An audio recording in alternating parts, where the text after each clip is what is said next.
You're watching the Movie Dogs. We bark about the movies and nothing but the movies.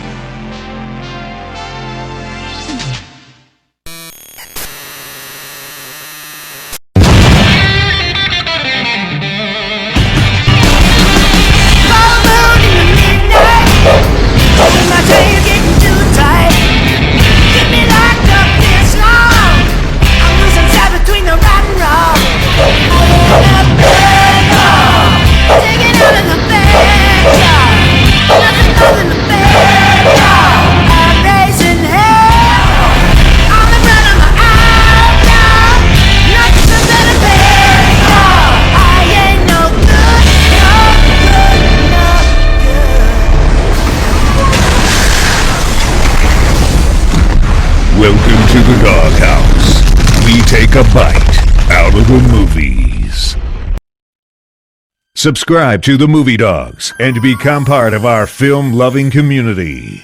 Hit that subscribe button and don't forget to click the bell for updates. See you in the next review.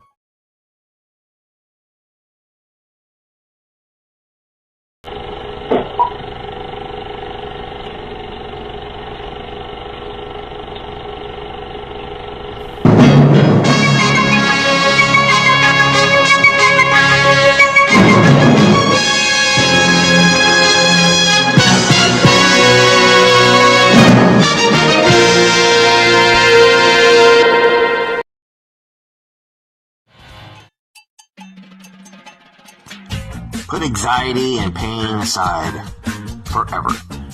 Hemp Pantry in Inverness is your one stop for all your cannabis needs.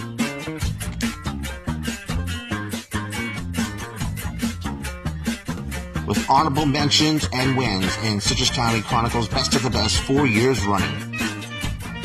You'll find everything you need when it comes to edibles, chocolates, and that's just the start. And if that's not what you're looking for, check out their many varieties of cannabis oils.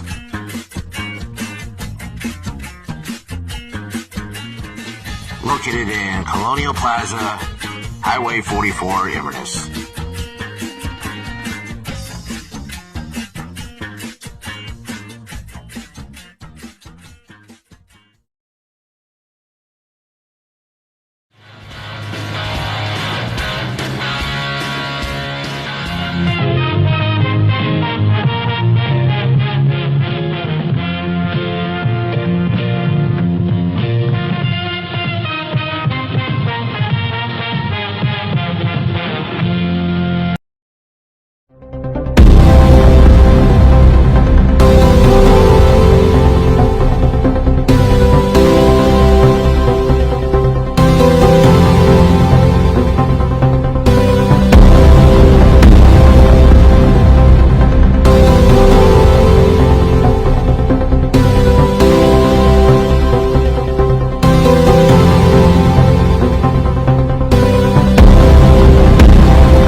Baxter. Hey everybody, welcome to a new episode of the Movie Dog Show, and we are traveled back into the 1980s. As a matter of fact, we are in the year 1981, and we're going to talk about one of the most infamous and most awesome animated films that is not a Disney film, by the way. It's Heavy Metal. It is an adult animation film from the 70s into the early 80s. There were adult animated films being made. Ralph Bakshi, Rankin and Bass, and a few others. I mean, there were so many good ones coming out, even before this film, Heavy Metal, which was based off of the National Lampoon's produced comic book of the same name. This movie here, changed I never had seen an adult cartoon ever in my life until I was like maybe 14 years old. I was at my grandmother's, was watching Cinemax, Cinemax. Of course, it's the weekend, and what else would you be watching Cinemax for? And I happened to see the trailer, the little trailers that they would show in between movies, and I saw this movie, and it says it's coming on here soon, and I see this animated, all this fighting and violence, and this one girl undressing just at the right moment, and they cut it, and I'm like, whoa, I gotta watch this. And so I did. And I'm like, wow, that was just awesome. And again, in a couple more years, I didn't see it again. And then I saw it at my cousin's house, and I talked to him. I'm like, I saw this really cool animated film a couple years ago, and it's like a ride. It's got metal and rock and roll and violence, and I actually said it's got cartoon boobs. And he's like, oh, was it heavy metal? I go, yeah. He says, yeah, I got a bootleg tape of that. And he had, lo and behold, he had a bootleg tape of heavy metal. I mean, it's just, it's just a combination. Does it have its flaws? Yeah, it's got some flaws in it when it comes to a little bit of continuity here and there. It's very minor, especially in this segment called So Beautiful, So Dangerous. But, I mean, this film is just kick-ass. I mean, really,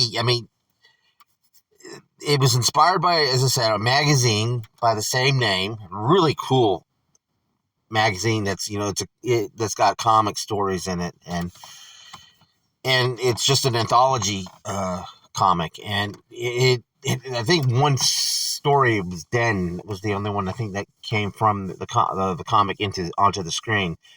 But again, this movie was just so awesome. And the fact that it was also from, it was a National Lampoon's movie, just didn't have the title. Ivan Reitman, who was part of the National Lampoons and did produced the radio show, and he also produced Animal House.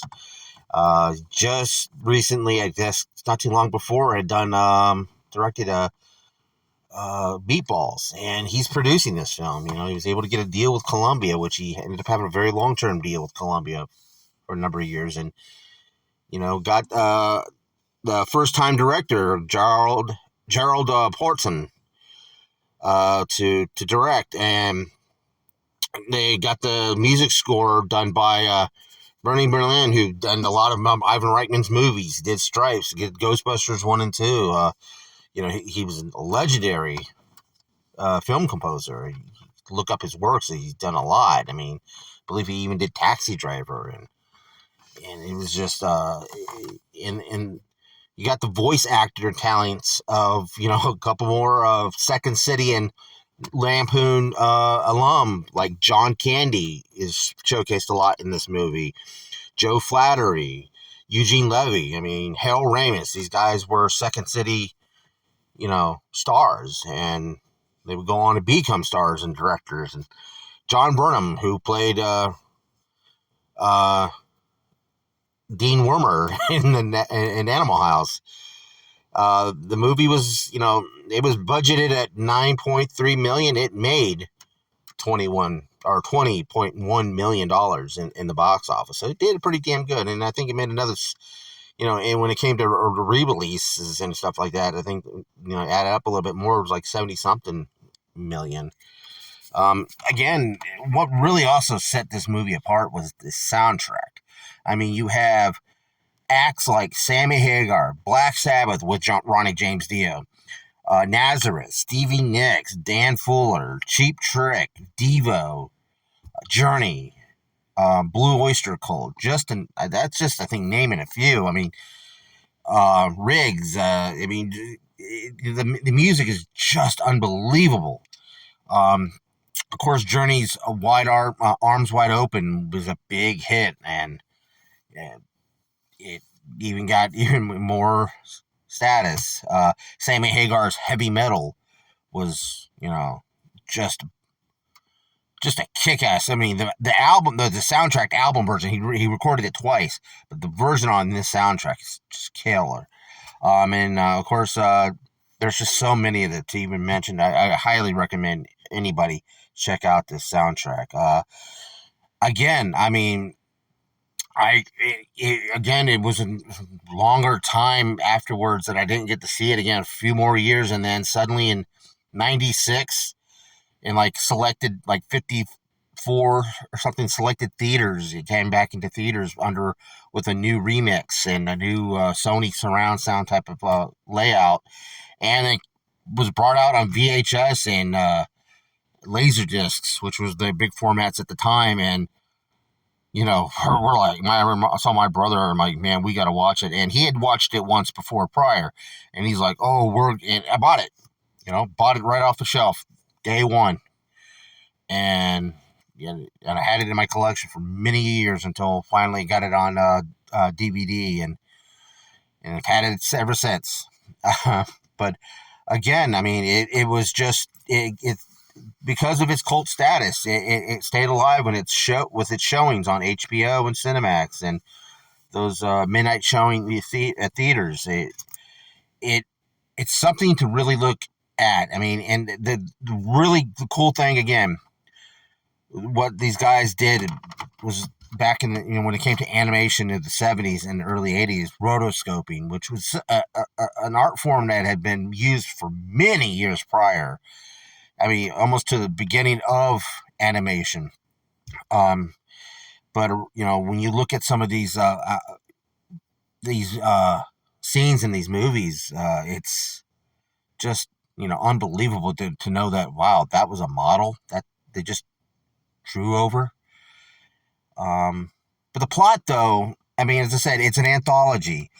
And it was an original plot that was this one little plot where the opening of the movie, you have this Corvette coming out of a space shuttle. Why? Who knows?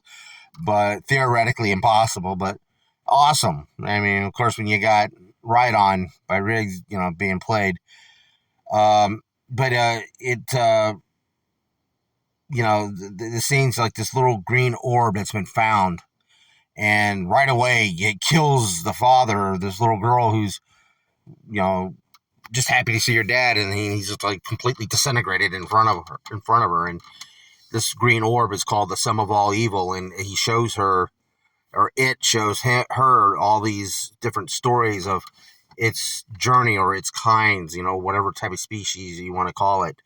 So you go through all these different stories. My favorite story is and the one where it's set in a futuristic New York, and that's where you get this guy named Harry. He's a cab driver in the future of New York, and he's kind of narrating the story, and and he ends up having to save this very beautiful girl who's very robust, if you must say. And of course, all this stuff is just happening to him, and of course this guy gets lucky, and that's where you get to see the first nude scene in the movie, where she undresses and climbs in bed with him. And, it was just, again, shocking. But at the same time, it's like, being a young, impressionable man, it's, nowadays, it's kind of, it's hard to explain. But, again, but the really what really worked, though, was that they were able to they were able to break a lot of taboos, and it's what made it, like what Transformers the movie, what made it was that they broke the rule and they killed the hero, and which was Optimus Prime and a few other notable characters, and that's what made that film's cult status grow and continue to grow even to 40 years later, and it's getting re-released. But heavy metal itself, though, is just, it's unapologetic, it's rude, and it's crude. And again, with a really damn good score and a really great soundtrack to support this film.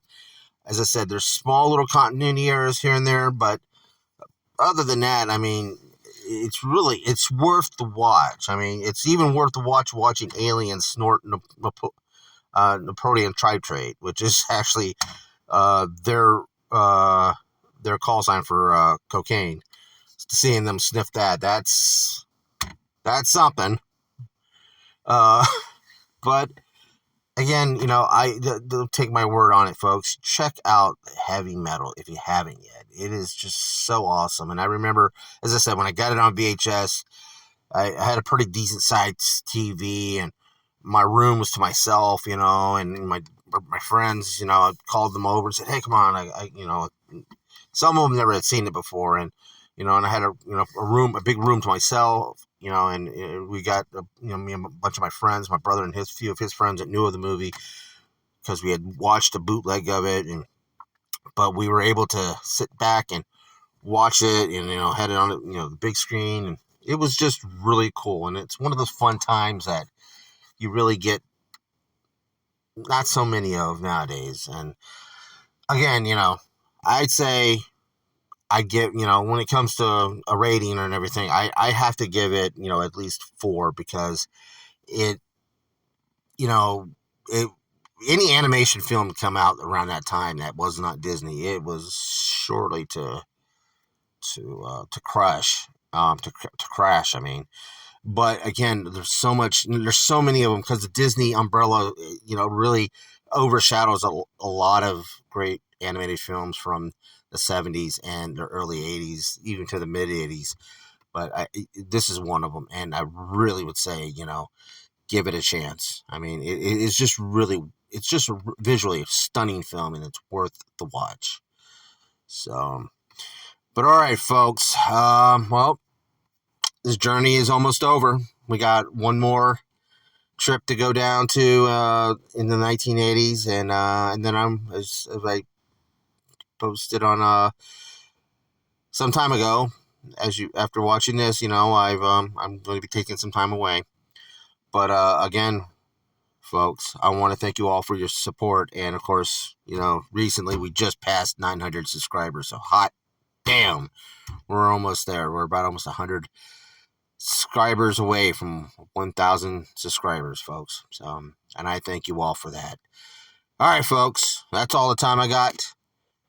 So keep watching all our 80s videos here on the Movie Dogs channel, and also check out Josh Church's stuff that he did for the 80s as well. He's got some really good stuff, and he did this really great special about video store memories.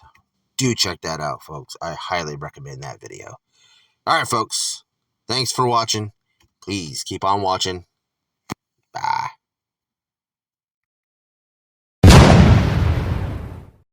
Hey, like and subscribe. Be sure to check out more of the content on the Movie Dogs channel. All the reviews and cool remarks and cool guests like me, Josh Church, the owner of River Monster Comics. We are in Denellen, Florida, so if you're ever in the area, come by and check out the shop. Get some cool nerd stuff, comics, pops, toys, whatever. And swing by and just have some cool conversations about movies and all things pop culture. We appreciate you. See you soon.